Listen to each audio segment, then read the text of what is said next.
नमस्कार दोस्तों, स्वागत है आपका अपने चैनल स्टडी पॉइंट गुरुजी में। और आज हम आपके लिए लेकर आए हैं भौतिक विज्ञान। और भौतिक विज्ञान जो है सब्जेक्ट आपको बहुत ही इंपॉर्टेंट सब्जेक्ट है एग्जाम की दृष्टि से, क्योंकि भौतिक विज्ञान में से अधिक क्वेश्चन आपके एग्जाम में पूछे जाते हैं। जैसे कि आपके हाल ही में एग्जाम आरआरबी एनटीपीसी है, रेलवे ग्रुप डी और सीजीएल एसएससी सीजीएल वगैरह आदि एग्जाम में जो है भौतिक विज्ञान से 3 से 4 क्वेश्चन जो है आपके मोस्टली पूछ लिए जाते हैं। तो आज हम आपके भौतिक विज्ञान में जो स्थूल पदार्थों के गुण जो है टॉपिक को कंप्लीट कराएंगे। और वीडियो में बहुत ही अच्छे क्वेश्चन आज हम आपके लिए लेकर आए, जो कि आपके प्रीवियस ईयर में जो क्वेश्चन पूछे गए एग्जाम में वही क्वेश्चन आज हम आपके लिए इस वीडियो में लेकर आए। तो वीडियो को पूरा देखिएगा, इसकी बिल्कुल भी मत करिएगा। आइए चलते हैं अपने क्वेश्चन की तरफ। आइए देखते हैं पहला क्वेश्चन।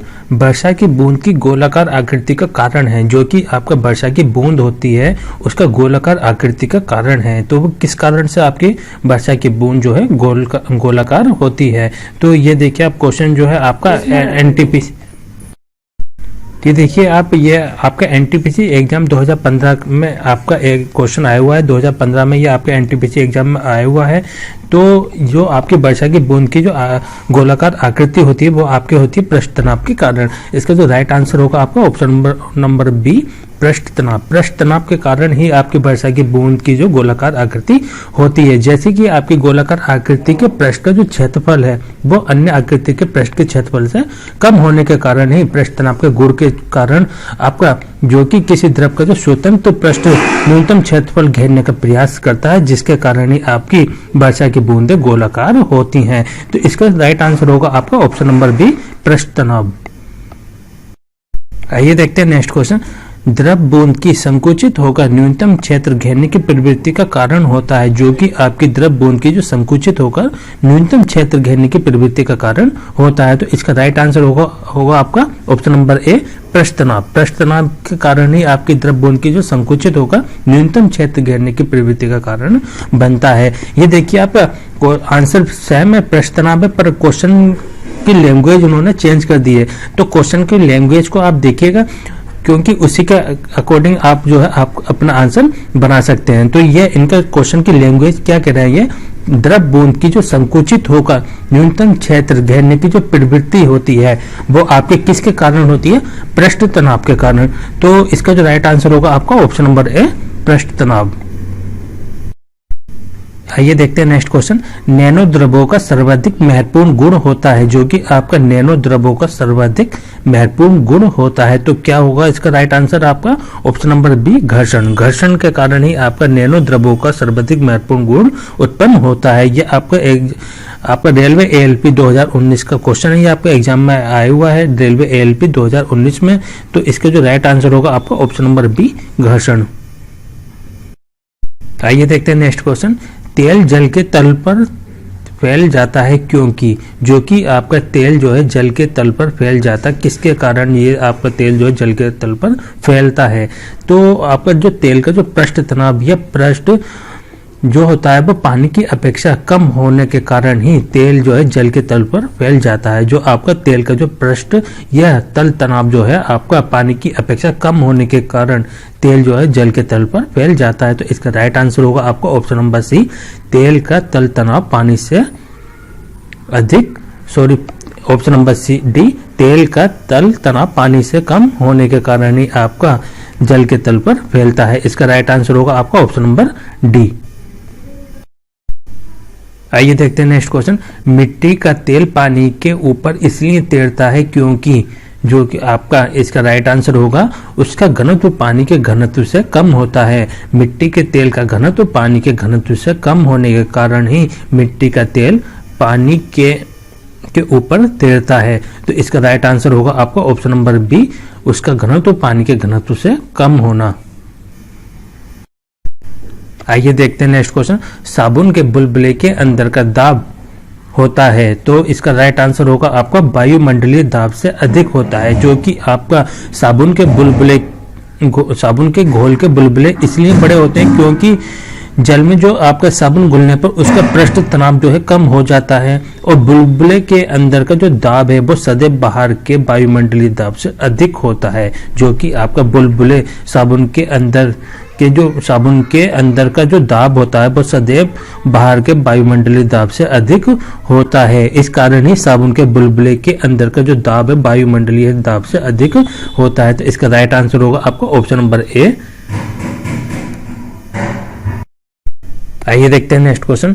जब किसी साबुन के बुलबुले को आवेशित किया जाता है तो निम्न में से क्या घटित होता है। क्वेश्चन बहुत आपका इंपॉर्टेंट है। ये आपका देखिए सीजीएल एसएससी सीजीएल 2019 में क्वेश्चन ये आपका आया हुआ है एग्जाम में, तो इसको ध्यान से देखिएगा।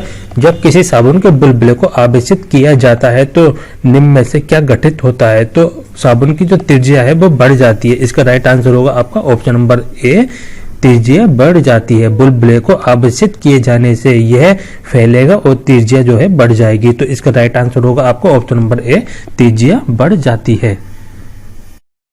आइए देखते हैं नेक्स्ट क्वेश्चन। निम्नलिखित में से एक के लिए केशिकातुर एकमात्र कारण नहीं है, जो कि आपका जो केशिकातुर एकमात्र कारण नहीं है निम्नलिखित में से। तो ये देखिए आपका स्याही का सोखना, भूमिगत जल का ऊपर चढ़ना और सूती कपड़े पर जल की बूंद का फैलना, ये सब जितने भी हैं ये आपके तीनों कारण जो हैं ये आपके केशिकातुर के कारण होता है। तो इसका राइट आंसर होगा आपका ऑप्शन नंबर डी, पौधों की जड़ों से जल का उसके पड़ समूह की ओर बढ़ना। पौधों की जड़ों से जल का उसके पड़ समूह की ओर बढ़ना जो है आपका केशिकातुर का जो कारण नहीं है। और हम आपको बता देते हैं जो आपका केशिकातुर के जो अनेक उदाहरण होते हैं, जैसे कि भूमिगत जल का ऊपर चढ़ना, यह सूती कपड़े पर जल की बूंद का फैलना, या फिर आपका लालटेन एवं लैंप की बत्ती में तेल का चढ़ना। ये जो है आपका लालटेन एवं लैंप की बत्ती में तेल का चढ़ना, ये जो आपका एग्जाम में क्वेश्चन पूछा जाता है कि लालटेन एवं लैंप की बत्ती में तेल का चढ़ना किसके कारण होता है, ये आपका केशिकातुर के कारण होता है। तो इसका जो राइट आंसर होगा आपका ऑप्शन नंबर डी, पौधों की जड़ों से जल का उसके पड़ समूह की ओर बढ़ना। आइए देखते हैं नेक्स्ट क्वेश्चन। बत्ती वाले स्टोव में केरोसिन की बत्ती में ऊपर चढ़ने का कारण है, जो कि आपका बत्ती वाले स्टोव में केरोसिन की बत्ती में ऊपर चढ़ने का कारण है। जो इसको तो आपका राइट आंसर होगा आपका ऑप्शन नंबर सी, पृष्ठ तनाव। पृष्ठ तनाव के कारण ही आपके बत्ती वाले स्टोव में केरोसिन की बत्ती में ऊपर चढ़ने का कारण बनता है, जो कि आपका केरोसिन की बत्ती में ऊपर चढ़ने का जो कारण है तेल का पृष्ठ तनाव है, और पृष्ठ तनाव के कारण ही आपका केशिकर्षण होता है, और जिसके फलस्वरूप भी ही आपका द्रव जो है पतली से पतली नली में प्रवेश कर ऊपर चढ़ जाता है। तो इसीलिए ही आपका बत्ती वाले स्टोव में केरोसिन की बत्ती में ऊपर चढ़ने का जो कारण होता है वो आपका पृष्ठ तनाव के कारण होता है। तो इसका राइट आंसर होगा आपका ऑप्शन नंबर सी, पृष्ठ तनाव। आइए देखते हैं नेक्स्ट क्वेश्चन। एक केश नली में जल की अपेक्षा एक तरल अधिक ऊंचाई तक चढ़ता है, तो इसका कारण क्या है। जो कि आपका केश नली में तरल अपने पृष्ठ तनाव के अनुपात में चढ़ता है, और जिस तरल का पृष्ठ तनाव जितना ज्यादा होगा वह उतनी ज्यादा ऊंचाई तक चढ़ेगा। तो ये आपका जो है पृष्ठ बुक में तनाव पर डिपेंड करता है कि आपका जिस तरल का जो है पृष्ठ तनाव जो है आपका जितना ज्यादा होगा तो वह उतनी ज्यादा ऊंचाई तक चढ़ेगा। तो इसका राइट आंसर होगा आपका ऑप्शन नंबर डी, तरल का पृष्ठ तनाव जल की अपेक्षा ज्यादा है। तो आपका जो केश नली में जल की अपेक्षा एक तरल अधिक ऊंचाई तक चढ़ता है, तो इसका कारण क्या होगा आपका ऑप्शन नंबर डी, तरल का पृष्ठ तनाव जल की अपेक्षा ज्यादा है। आइए देखते हैं नेक्स्ट क्वेश्चन। जब किसी झील की तली से उठकर वायु बुलबुला ऊपरी सतह तक आएगा तो इसका आकार क्या होगा। तो उसका जो जब किसी झील की तली से वायु का बुलबुला जो है आपका ऊपरी सतह तक आएगा तो उसका आकार में क्या होगा, वृद्धि होगी, मतलब कि ऑप्शन नंबर ए, बढ़ जाएगा। ये क्वेश्चन आपका सीपीओ में पूछा गया है, 2020 का इंपॉर्टेंट क्वेश्चन है ये आपका। ये इस तरीके से क्वेश्चन आपका रिपीट हो जाएगा एग्जाम में। जब किसी झील की तली से उठकर वायु बुलबुला ऊपरी सतह तक आएगा तो उसका आकार में क्या होगा, वृद्धि हो जाएगी या फिर बढ़ जाएगा। तो इसका राइट आंसर होगा आपका ऑप्शन नंबर ए, बढ़ जाएगा। आइए देखते हैं नेक्स्ट क्वेश्चन। ताप बढ़ने के साथ द्रव की श्यानता, जब आपका ताप बढ़ेगा, टेम्परेचर बढ़ेगा तो उस कंडीशन में द्रव की श्यानता पर क्या प्रभाव पड़ेगा। तो इसका राइट आंसर होगा आपको ऑप्शन नंबर बी, घटती है। ताप बढ़ने के साथ जो है द्रव की श्यानता जो है घटती है। द्रव का वह गुण जिसके कारण द्रव जो है अपनी विभिन्न परतों में होने वाली सापेक्ष गति का जो विरोध करती है वो आपकी क्या कहलाती है, श्यानता कहलाती है। और द्रवों की श्यानता जो है ताप के बढ़ने पर ही घट जाती है। तो इसका राइट आंसर होगा आपका ऑप्शन नंबर बी, घटती है। आइए देखते हैं नेक्स्ट क्वेश्चन। हवाई जहाज से यात्रा करते समय पेन से स्याही निकलने लगती है। जब हम ये हवाई जहाज से यात्रा करते हैं पेन से स्याही निकलने लगती है, किस कारण? तो जब अधिक ऊंचाई पर जाने पर जो है दाब जो है क्रमशः कम होता है, जिसके कारण ही ऊंचाई पर पहुंचने पर जो आपका वायुमंडलीय दबाव एवं पेन के अंदर की स्याही के जो दबाव का जो है साम्य जो है भंग हो जाता है। इस कारण ही पेन के अंदर की स्याही का दाब अधिक होने के कारण ही यह बाहर की ओर निकलने लगती है। तो इसका राइट आंसर होगा आपका ऑप्शन नंबर ए, वायु दाब में कमी होने के कारण। हवाई जहाज से यात्रा करते समय पेन से स्याही निकलने का कारण क्या है? वायु दाब में कमी होने के कारण। यह आपका क्वेश्चन जो है आरआरबी एनटीपीसी 2015 में आया हुआ क्वेश्चन है, इसलिए इम्पोर्टेंट है ये आपको क्वेश्चन। हवाई जहाज से यात्रा करते समय पेन से स्याही निकलने का कारण क्या है? वायु दाब में कमी होने के कारण। आइए देखते हैं नेक्स्ट क्वेश्चन। बैरोमीटर पटक में अचानक गिरावट हो जाने से निम्नलिखित में से कौन सी एक मौसम दशा इंगित होती है?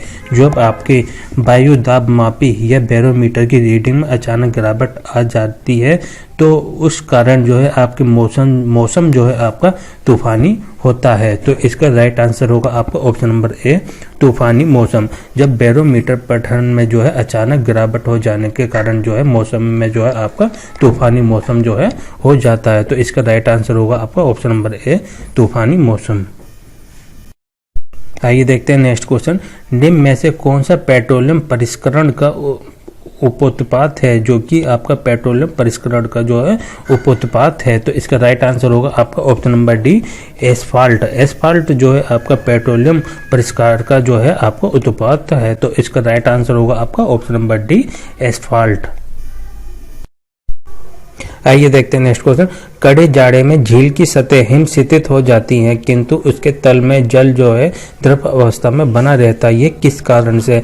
जब इसका जो राइट आंसर होगा आपका जल की सघनता 4 डिग्री सेंटीग्रेड पर अधिकतम होती है। जब आपकी जल की सघनता जो है आपकी 4 डिग्री सेंटीग्रेड पर अधिकतम होती है, पर 4 डिग्री सेंटीग्रेड पर जल का जो आयतन है, जल का आयतन जो है आपका न्यूनतम रहता है और घनत्व जो है अधिकतम होता है, जिसके कारण जो है झीलें एवं नदियों की जो है केवल ऊपरी सतह के जमने में जो पानी की अनियमित प्रसार की भूमिका होती है। तो इसके कारण ही आपके कड़े जाड़े में झील की सतह जो है आपके हिमशीतित हो जाती है किंतु उसके तल में जो है जल द्रव अवस्था में बना रहता है। तो इसका राइट आंसर होगा आपका ऑप्शन नंबर सी, जल की सघनता 4 डिग्री सेंटीग्रेड पर बनी रहती है। आइए देखते हैं नेक्स्ट क्वेश्चन। बर्फ जमी झील के अंदर मछली जीवित रहती है क्योंकि? तो इसका राइट आंसर होगा आपका झील की तली पर जल नहीं जम पाता है, इसके कारण ही आपकी बर्फ जमी झील के अंदर मछली जीवित रहती है। ये क्वेश्चन आपका ALP एग्जाम 2018 में एग्जाम में आया हुआ क्वेश्चन है, इंपॉर्टेंट है ये आपका क्वेश्चन। बर्फ जमी झील के अंदर मछली जीवित रहती हैं, किस कारण रहती हैं? तो बर्फ झील की तली पर जल नहीं जम पाता है, इसके कारण ही झील के अंदर मछली जो है आपकी जीवित रहती है। तो इसका राइट आंसर होगा आपका ऑप्शन नंबर सी। आइए देखते हैं नेक्स्ट क्वेश्चन। वस्तु की मात्रा बदलने पर अपरिवर्तित रहता है। क्वेश्चन इंपॉर्टेंट है ये आपका। वस्तु की मात्रा बदलने पर उस अपरिवर्तित रहता है, तो उसका क्या अपरिवर्तित रहता है? घनत्व। तो इसका राइट आंसर होगा आपका ऑप्शन नंबर डी, घनत्व। वस्तु की मात्रा बदलने पर जो है घनत्व जो है अपरिवर्तित रहता है। तो इसका राइट आंसर होगा आपका ऑप्शन नंबर डी, घनत्व। आइए देखते हैं नेक्स्ट क्वेश्चन। पानी का अपेक्षित घनत्व सर्वाधिक निम्नलिखित ताप पर होता है। तो इसका राइट आंसर होगा आपका option number B, 4 degree centigrade पर। 4 डिग्री सेंटीग्रेड पर जो है पानी का अपेक्षित घनत्व सर्वाधिक ताप होता है। तो इसका राइट आंसर होगा आपका ऑप्शन नंबर बी। आइए देखते हैं नेक्स्ट क्वेश्चन। जल का अधिकतम घनत्व होता है, जो जल का आपका अधिकतम घनत्व होता है, तो इसका राइट आंसर होगा आपका ऑप्शन नंबर बी, 277 केल्विन पर। 277 केल्विन पर जो है आपका जल का अधिकतम घनत्व होता है। ये आपका UPPSC एग्जाम में पूछा हुआ क्वेश्चन है और ये क्वेश्चन आपका रिपीट हो सकता है। आपका आरआरबी एनटीपीसी में। तो इसका राइट आंसर होगा आपका ऑप्शन नंबर बी 277 केल्विन। आइए देखते हैं नेक्स्ट क्वेश्चन। लोहे की कील पारे पर क्यों तैरती है जबकि वह पानी में डूब जाती है? क्वेश्चन बहुत अच्छा क्वेश्चन है ये आपका। लोहे की कील पारे पर क्यों तैरती है जबकि वह पानी में डूब जाती है? तो इसका कारण क्या है? तो इसका राइट आंसर होगा आपका लोहे का घनत्व पानी से अधिक है तथा पारे से कम है। जब लोहे का जो घनत्व है पानी से अधिक है तथा पारे से कम है, तो इसका राइट आंसर होगा आपका ऑप्शन नंबर सी, लोहे का घनत्व पानी से अधिक तथा पारे से कम। तो लोहे की कील जो है पारे पर तैरती है और पानी में डूब जाती है। तो इसका राइट आंसर होगा आपका ऑप्शन नंबर सी। आइए देखते हैं नेक्स्ट क्वेश्चन। एक सुई पानी में डूब जाती है जबकि लोहे से बना जहाज पानी पर तैरता है क्योंकि? ये क्वेश्चन बहुत अच्छा है। इसमें देखिए आपका राइट आंसर होगा सुई का अपेक्षित घनत्व उसके द्वारा हटाए हुए पानी के अपेक्षित घनत्व से अधिक होता है, जिसके कारण जो है सुई पानी में डूब जाती है और लोहे से बना जहाज जो है पानी पर तैरता है। तो इसका राइट आंसर होगा आपका ऑप्शन नंबर डी, सुई का अपेक्षित घनत्व उसके द्वारा हटाए हुए पानी के अपेक्षित घनत्व से अधिक होता है। आइए देखते हैं नेक्स्ट क्वेश्चन। लोहे की सुई पानी की सतह पर किस कारण से तैरती है? क्वेश्चन आपका ये एनटीपीसी का क्वेश्चन आया हुआ है 2015 में। लोहे की सुई पानी की सतह पर किस कारण से तैरती है? तो इसका राइट आंसर होगा आपका ऑप्शन नंबर बी, पृष्ठ तनाव। पृष्ठ तनाव के कारण ही आपकी लोहे की सुई पानी की सतह पर तैरती है और पानी की ऊपरी सतह के जो अणुओं के संसंजक बल के कारण ही उत्पन्न जो आपका पृष्ठ तनाव जब सुई के गुरुत्वाकर्षण बल को संतुलित कर देता है तब जो है लोहे की सुई पानी की सतह पर तैरनी प्रारंभ कर देती है। तो इसका राइट आंसर होगा आपका ऑप्शन नंबर बी, पृष्ठ तनाव के कारण। आइए देखते हैं नेक्स्ट क्वेश्चन। जब कुएं से पानी की बाल्टी को ऊपर खींचते हैं तो हमें महसूस होता है कि बाल्टी जो है आपकी पानी की सतह से ऊपर भारी हो गई है। तो ये किस कारण? आर्किमिडीज के प्लावन के सिद्धांत के अनुसार किसी भी वस्तु का भार पानी से कम तथा पानी की सतह के ऊपर अधिक प्रतीत होता है और पानी के भार में वो प्रतीत कमी पानी द्वारा हटाए हुए ऊपर की ओर दिशा में लगाए हुए बल के कारण उत्पन्न होता है। तो इसका राइट आंसर होगा आपका ऑप्शन नंबर ए, पानी की सतह से ऊपर भारी हो गई है। जब कुएं से पानी की बाल्टी को ऊपर खींचते हैं तो हमें महसूस होता है कि बाल्टी जो है पानी की सतह से ऊपर की ओर भारी हो गई है। तो इसका राइट आंसर होगा आपका ऑप्शन नंबर ए। आइए देखते हैं नेक्स्ट क्वेश्चन। एक भारहीन गुब्बारे में 200 ग्राम जल भरा है तो इसका जल में भार होगा। क्वेश्चन अच्छा है ये आपका। एक भारहीन गुब्बारे में 200 ग्राम जल भरा है तो इसका जल में भार होगा। तो इसका राइट आंसर होगा आपका ऑप्शन नंबर ए, शून्य। शून्य जो है आपका जल का भार होगा। भारहीन गुब्बारे में 200 ग्राम जल भरा है तो उस कारण जो है आपका जल का जो है भार होगा शून्य। तो इसका राइट आंसर होगा आपका ऑप्शन नंबर ए। आइए देखते हैं नेक्स्ट क्वेश्चन। मथने के पश्चात क्रीम का दूध से पृथक हो जाने का कारण क्या है? क्वेश्चन अच्छा है ये आपका, यूपी पुलिस का क्वेश्चन है।